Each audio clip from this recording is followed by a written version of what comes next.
This is Barry Zalma on insurance. I'm an attorney who has retired from the practice of law and now spend my time as an insurance claims consultant and expert witness, an author and producer of these videos. Today I'd like to talk about insurance policies that contain other insurance clauses. Every third-party liability policy contains an other insurance clause that attempts to control disputes when there are two or more policies insuring the same risk.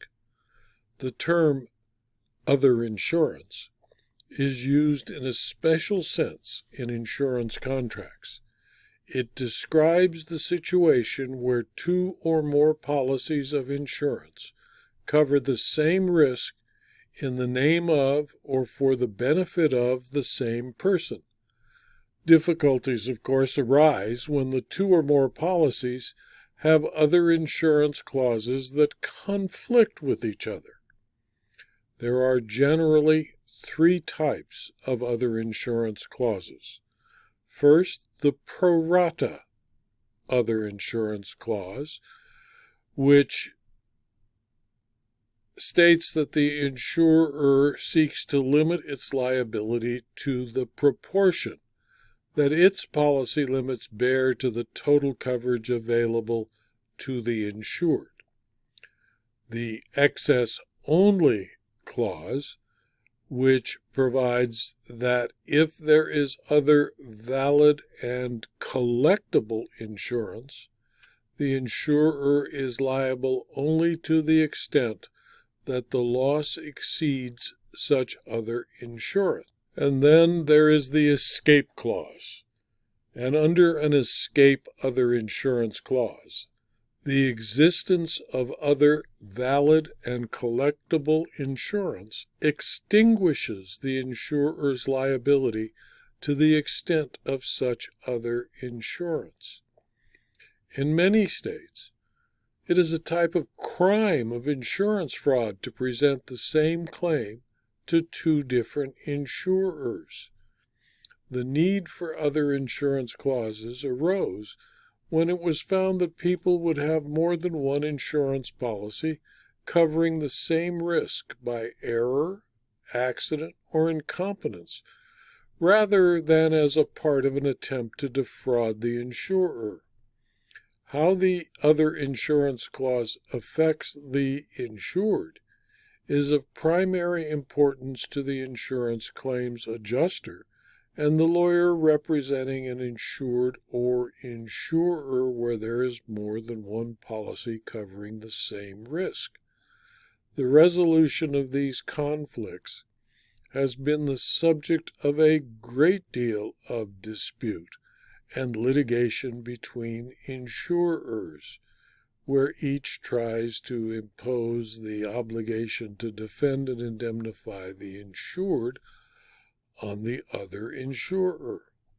Multiple coverages for the same risk can occur when a claim is covered by concurrent policies. When an insured has a claim with more than one potentially applicable policy, courts determine the insurer's obligations to the insured by rules of construction and application made by the courts over the last several hundred years. The rules of insurance policy interpretation were developed to resolve other insurance disputes. Insurers have attempted to clarify their intent by rewriting other insurance clauses, only to find that the courts refuse to accept or otherwise modify the intent of the insurers when a dispute between insurers is brought to the court to determine which insurer pays what amount to the insured.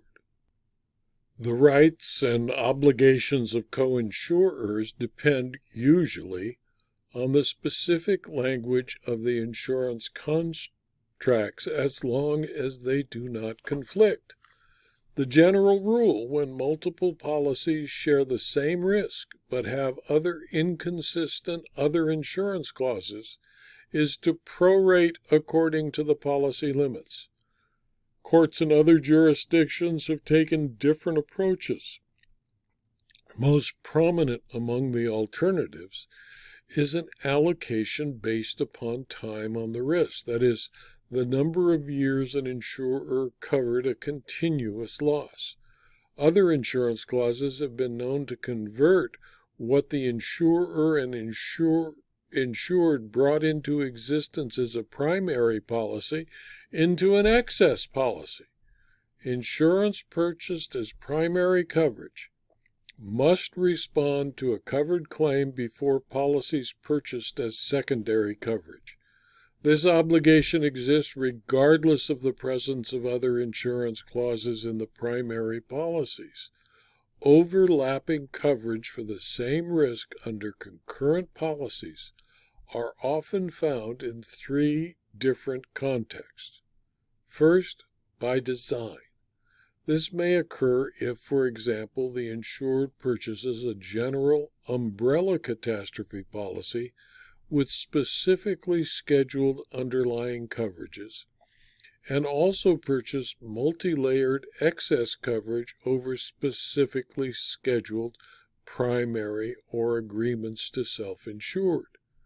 These coverages and agreements can occasionally overlap when one carrier uses up its limits and the excess or umbrella policies are required to drop down over a self-insured retention.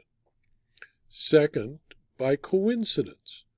Overlapping coverage can occur if, for example, a landlord is named as an additional insured of his tenant's policy and maintains separate coverage for himself, or the non-owner driver of a vehicle is covered as a named insured under his own auto policy as well as under the permissive use clause of the owner's policy. Third, by inadvertence. An inadvertent overlap may arise where there has been a switch from occurrence coverage to claims-made coverage, and a claim is made during the claims-made policy period on the basis of an act that took place during the occurrence policy period. The insured who inadvertently purchases a second policy while not realizing that the first policy had not been canceled also will inadvertently cause overlapping coverage for the same risk under consecutive policies that may arise from injury or damage that spans more than one policy period. There are various types of other insurance clauses, and they must be understood by every claims person dealing with a concurrent set of insurance policies. The basic types include the Prorata Clause, which usually provide that if other insurance exists, the insurer will pay its pro rata share of the loss. Payment is usually made in the proportion that its policy limit bears to the aggregate limit of all other valid and collectible insurance.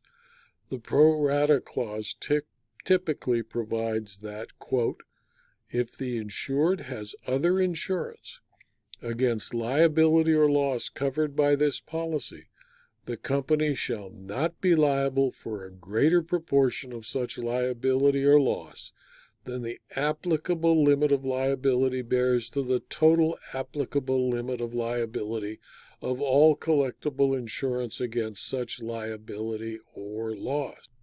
Where the other insurance clause of each policy contains a pro rata provision stipulating that each shall bear a proportion of the loss to the extent of the applicable insurance, then the policies are not mutually repugnant, and each carrier must bear its respective proportionate share of the loss. Kentucky law, in fact, is well settled that when a policy containing a pro rata other insurance clause conflicts with a policy having an excess other insurance clause, the policy with the pro rata provision should be applied first, and the policy with the excess clause would become effective only when the first policy is exhausted.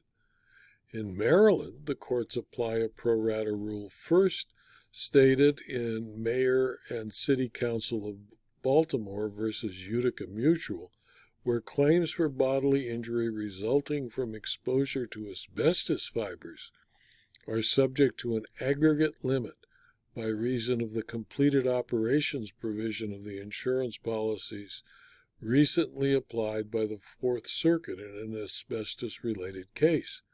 The Fourth Circuit, recognizing the different wording of the policy with regard to ongoing operations and completed operations, concluded that if a claimant's initial exposure occurred while the insured was still conducting operations, policies in effect at that time will not be subject to any aggregate limit. However, if the initial exposure is shown to have occurred after operations were concluded, or if exposure that began during operations continued after operations were complete, then the aggregate limits of any policy that came into effect after operations were complete will apply. Excess clauses, on the other hand, usually provide that an insurer's liability is limited to the amount by which the loss exceeds the coverage provided by all other valid and collectible insurance up to the limits of the policy containing the excess clause. An excess clause is distinguishable from a pro rata other insurance clause, and the terms prorate and excess do not have and were not meant by the insurers to have identical meanings. In fact, their meanings are completely different. A typical example of an excess clause reads as follows, quote, "Unless otherwise endorsed, this policy shall be excess over any other insurance, whether prior or subsequent hereto, and by whomsoever effected, directly or indirectly, covering loss or damage insured hereunder. And this company shall be liable only for the excess of such loss or damage beyond the amount due from such other insurance, whether collectible or not, however not exceeding the limits as set forth in the declarations." When faced with an excess other insurance clause competing with a prorata clause, the adjuster should seek the advice and counsel of a competent insurance coverage lawyer in the area where he or she works to see how the courts in that jurisdiction deal with excess other insurance clauses. Insurers have learned, regardless of the clarity of the policy wording, a court will often work to make the most insurance possible available to the insured, and that they will not strictly construe an excess other insurance clause. Escape clauses are even more difficult to enforce. Escape clauses attempt to avoid all liability for a loss covered by other valid and collectible insurance. A true escape clause, sometimes referred to as a super escape clause, extinguishes all coverage in the event of other insurance. It is often difficult to enforce because it avoids liability entirely. Many courts, as a result, are loath to allow an insurer to collect a premium and totally avoid paying a loss because of the insertion of an escape clause in their policy. The standard escape clause often provides that, quote, "The insurance provided by this policy shall be excess of the amount of the deductible and any other valid and collectible insurance available to the insured, whether such other insurance is stated to be primary, pro rata, contributory, excess, contingent, or otherwise, unless such other insurance is written only as specific excess insurance over the limits of liability provided in this policy. The escape clause, quoted above, is specific. It contemplated that other primary insurance might cover an act or omission prior to the policy period at issue. It contemplated that if a lawyer committed such an act or omission while an employee at another firm, that firm, if it still existed, would have the primary and prior interest in protecting itself from the consequences of those acts. The escape clause seems to have reasonably contemplated the existence of other primary insurance.